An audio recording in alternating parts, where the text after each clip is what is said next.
आज के वीडियो में हम जानेंगे कि महाराज यशवंतराव होलकर को अंग्रेजों पर हासिल हुई ऐतिहासिक जीत के बाद किस तरह से हार का भी सामना करना पड़ा था, पर इस हार से निराश ना होकर महाराज ने किस तरह से अपनी शक्ति को पुनः जुटाया। साथ ही जानेंगे कि महाराज रणजीत सिंह का साथ उन्हें कैसे मिला और उनके किस पुराने साथी ने महाराज के साथ गद्दारी की थी। नमस्कार दोस्तों, मैं हूं पीयूष और आपका स्वागत है मालवा डायरी हिस्ट्री चैनल पे। जैसा कि हमने पिछले वीडियो में देखा था कि महाराज यशवंतराव होलकर ने किस तरह से कर्नल मानसन को दौड़ा कर हराया था और पूरे भारत पर अपनी धाक कायम की थी। तो मानसन को आगरा तक भगाने के बाद महाराज सेना सहित मथुरा के क्षेत्र में प्रवेश करते हैं। तो यह देख वहां तैनात फिरंगी अफसर स्किनर भी आगरा भाग जाता है। यहाँ मौजूद अंग्रेजों के साजो सामान को लूट लिया जाता है और अंग्रेज अफसरों की कोठियां भी लूट ली जाती है। तभी महाराज के वफादार भाऊ भास्कर खबर लाते हैं कि भरतपुर के महाराज रणजीत सिंह ने अंग्रेजों के खिलाफ लड़ने के प्रस्ताव को नामंजूर कर दिया है। तब महाराज भाऊ भास्कर को फिर से महाराज रणजीत सिंह के पास प्रस्ताव लेकर भेजते हैं कि हमें आपके क्षेत्र में शिविर लगाने दीजिए। इस बार महाराज रणजीत सिंह महाराज यशवंतराव होलकर की वीरता और साहस का सम्मान करते हुए उन्हें अपने क्षेत्र में कैंप लगाने की मंजूरी दे देते हैं। भरतपुर के शासक रणजीत सिंह महाराज सूरजमल जाट जी के वंशज थे, जिनके होलकरों से संबंध सूबेदार मल्हार राव होलकर के समय से ही मित्रता और सहयोगपूर्ण रहे हैं। लगातार श्रम करते रहने के कारण महाराज का स्वास्थ्य कुछ खराब होने लग गया था, पर कुछ दिनों के आराम के बाद उन्हें बेहतर महसूस होने लगा। महाराज के सेनापति हरनाथ सिंह कहते हैं कि दिल्ली की स्थिति अब बहुत खराब है, हमें वहां जाकर अंग्रेजों को भगा देना चाहिए और दिल्ली से सेना के खर्च के लिए हम पर्याप्त धन भी जुटा सकते हैं। तब महाराज कुदरतुल्लाह और हरनाथ सिंह को बापूजी सिंधिया के साथ दिल्ली में जाने की आज्ञा देते हैं। इसी बीच खबर आती है कि लॉर्ड लेक बड़ी सेना को लेकर इसी ओर बढ़ा चला आ रहा है। यह खबर सुनकर महाराज चौकस हो जाते हैं और आसपास के इलाकों पर कड़ी नजर रखना शुरू कर देते हैं। तब उन्हें पता चलता है कि पिंडारियों का एक दल अंग्रेजों की रसद सामग्री लेकर जा रहा है। तब महाराज अपनी सेना की एक टुकड़ी भेज अंग्रेजों की इस रसद को लूट लेते हैं। इस सामान में उन्हें कई सारे शराब के पीपे भी मिलते हैं, पर उस शराब को पीने के बाद महाराज के 14 सैनिक मारे जाते हैं। हो सकता है यह अंग्रेजों की कोई चाल हो कि जहरीली शराब पिलाकर महाराज या उनकी सेना को नुकसान पहुंचाया जाए, इसलिए इसके बाद उन शराब के पीपों में आग लगा दी जाती है। घने जंगलों के बीच भटकते हुए दुश्मन कहाँ है इस बात का ध्यान नहीं रहता है। मधुबन में महाराज के शिविर से मात्र 2 कोस की दूरी पर ही लॉर्ड लेक का भी शिविर लगा होता है। बख्शी भवानी शंकर महाराज को अपना शिविर यहाँ से हटाने के लिए कहता है ताकि अंग्रेजों के रात में होने वाले अचानक हमले से बचा जा सके। उसकी सलाह पर अमल होता, पर इसके पहले ही अंग्रेजों ने रात में महाराज के शिविर पर हमला बोल दिया। वह महाराज के कैंप के पास तक पहुंच गए। 3-4 दिनों तक मुठभेड़ जारी रही। इसमें महाराज के निजी अस्तबल के 3 घोड़े मारे गए। महाराज अंग्रेजों पर जवाबी कार्रवाई करते इसके पहले ही लॉर्ड लेक दिल्ली की तरफ भागता है ताकि वो वहां मौजूद अंग्रेजी सेना की मदद कर सके दिल्ली पर होने वाले होलकरी सेना के हमले के खिलाफ। तो दोस्तों, यहाँ दिल्ली में हरनाथ सिंह जी, जिन्हें आक्रमण के लिए भेजा गया था, वह अपना काम बखूबी कर रहे थे। उन्होंने अक्टूबर 1804 में हो रही इस मुहिम को सफल बनाने के लिए दिल्ली के किले के आसपास सुरंगें और खंदकें खुदवा ली थी, पर यहाँ मौजूद कर्नल ऑक्टोलोनी भी डटा हुआ था। तब महाराज उसे संदेश भेजते हैं कि लॉर्ड लेक भी वहां आ रहा है, इसलिए तुम दिल्ली के पास किसी सुरक्षित स्थान पर चले जाओ, हम जल्दी ही वहां पहुंच रहे हैं तुम्हारी मदद करने के लिए। तो हरनाथ सिंह जी दिल्ली के पास रेवाड़ी पहुंच जाते हैं। जनरल लेक का पीछा करते हुए यहाँ महाराज की गिरफ्त में अंग्रेजों के कई सैनिक और उनका सामान आ जाता है। इस समय दशहरे का त्योहार भी आता है। तब महाराज खुलकर दशहरा मनाते हैं अपने सैनिकों और सरदारों के साथ, पर महाराज का त्योहार मिठाई वाला नहीं होता, लड़ाई वाला होता है। महाराज अंग्रेजों को घेर कर उन पर हमला करते हैं। इस मुठभेड़ में बख्शी भवानी शंकर की जांघ में आकर एक गोली भी लग जाती है। तब महाराज बख्शी को कहते हैं कि जाओ तुम उपचार के लिए ढीक चले जाओ और महाराज खुद दिल्ली भाग रहे जनरल लेक का पीछा करते हैं। लेक दिल्ली पहुंचने में कामयाब हो जाता है, महाराज भी उसके पीछे पीछे लगे रहते हैं। तभी वहां बेगम समरू का कमांडर मीर खान आता है।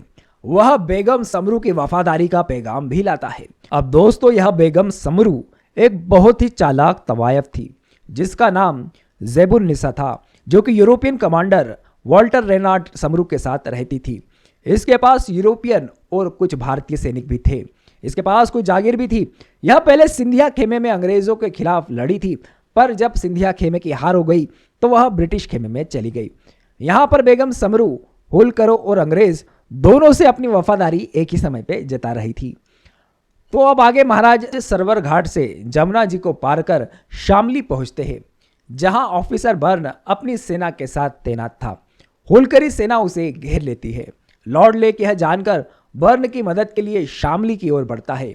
यह देख महाराज खतौली की ओर बढ़ते हैं, जहां बेगम समरू महाराज का खूब रंगीन स्वागत करती है अपने स्टाइल में, और 32,000 रुपए देकर होलकर सेना से अपने इलाके को तबाही से भी बचा लेती है। बेगम समरू जानती थी कि अब लॉर्ड लेक होलकरों की उसने जो ये मदद की है उसकी सजा उसे देने जरूर आएगा। तो वह पहले ही अपने दूत श्रीमान गटरी को लॉर्ड लेक के पास भेजती है और अंग्रेजों के प्रति अपनी वफादारी का विश्वास उसे भी दिला लेती है।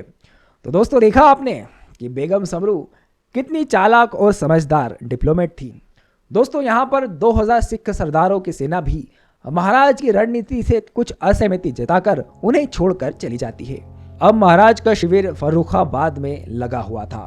वहां के नवाब ने महाराज के स्वागत में नाच गाने का आयोजन करवाया था और थकी हुई होलकर सेना की शामें उन्होंने कुछ रंगीन बना दी थी। पर इसी जश्न के बीच लापरवाही का फायदा उठाकर अंग्रेजों ने यहां रात में अचानक हमला बोल दिया। तेज धमाका सुन होलकर सैनिक होश में आए। महाराज ने अपने प्यारे घोड़े वीरा को आवाज लगाई, पर एक गोली जो कि महाराज की तरफ तेजी से बढ़ रही थी उसके रास्ते में यह घोड़ा आ जाता है और उसे यह गोली लग जाती है। तब महाराज एक आम सैनिक के घोड़े पर बैठकर अपनी सेना और साजो सामान सहित कोयला झील के पास पहुंचकर डेरा डालते हैं। जब महाराज उत्तर भारत में अंग्रेजों से लड़ रहे थे, तब मालवा में महाराज होलकर की अनुपस्थिति का फायदा उठाकर जुलाई सन 1804 में कर्नल मरे ने होलकरों के क्षेत्र पर कब्जा करना शुरू कर दिया था। वहीं दक्कन में वेलेजली होलकरों के किले हथिया रहा था। महाराज यह सब जानते हुए भी दक्षिण में अपनी सेना नहीं भेज पा रहे थे। दोस्तों, अब दिल्ली से निकलकर हरनाथ सिंह महाराजा रणजीत सिंह के क्षेत्र डीग में पहुंचता है। वहां जनरल फ्रेजर के साथ उसका युद्ध होता है। महाराज यशवंतराव इस समय डीग से बहुत दूर थे। नवंबर सन 1804 में यह घमासान हुआ। हरनाथ सिंह इस युद्ध में बड़े ही अजीबोगरीब तरीके से लड़ रहे थे, जिसके कारण होलकरी सेना को बहुत नुकसान हुआ। हालांकि जनरल फ्रेजर भी बुरी तरह से जख्मी हुआ था। कहीं कहीं पर यह लिखा हुआ मिलता है कि फ्रेजर इसी युद्ध के दौरान मारा गया था। जो भी हुआ हो, पर उसकी जगह कर्नल मानसन लेता है, जिसे अभी कुछ महीनों पहले ही होलकरी सेना ने दौड़ा दौड़ा कर मारा था। आ गई इस युद्ध को हरनाथ सिंह जी की गलत रणनीति के कारण होलकरी सेना हार जाती है। बहुत नुकसान होता है दोस्तों। 2000 होलकरी सैनिक वीर गति को प्राप्त होते हैं और अंग्रेजों के हाथ में होलकरी सेना का सामान और अनाज की बड़ी रसद भी लग जाती है।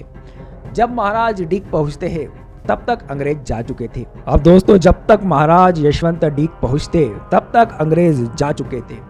अब महाराज हरनाथ सिंह पर बहुत गुस्सा होते हैं, यहाँ तक कि खुद उसे अपने हाथों से बेत मारते हैं और उस पर 6 लाख रुपए का जुर्माना भी लगाता है। और इसी बुरे समय में एक और बुरी चीज होनी बाकी थी, जिससे महाराज के दिल पे एक बहुत बड़ा जख्म पड़ने वाला था। दोस्तों, यहाँ पर महाराज यशवंतराव होलकर के संघर्ष के शुरुआती दिनों से ही उनका साथ देने वाले बख्शी भवानी शंकर का व्यवहार उदासीन रहा।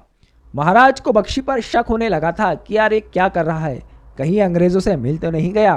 तो उन्होंने उसके स्थान पर अपने भांजे जामदेव बहाड़ को बख्शी बना दिया। इस पराजय के बाद महाराज के कुछ और सरदार भी उन्हें छोड़कर चले गए। अब जनरल लेक भी डीग आ गया था।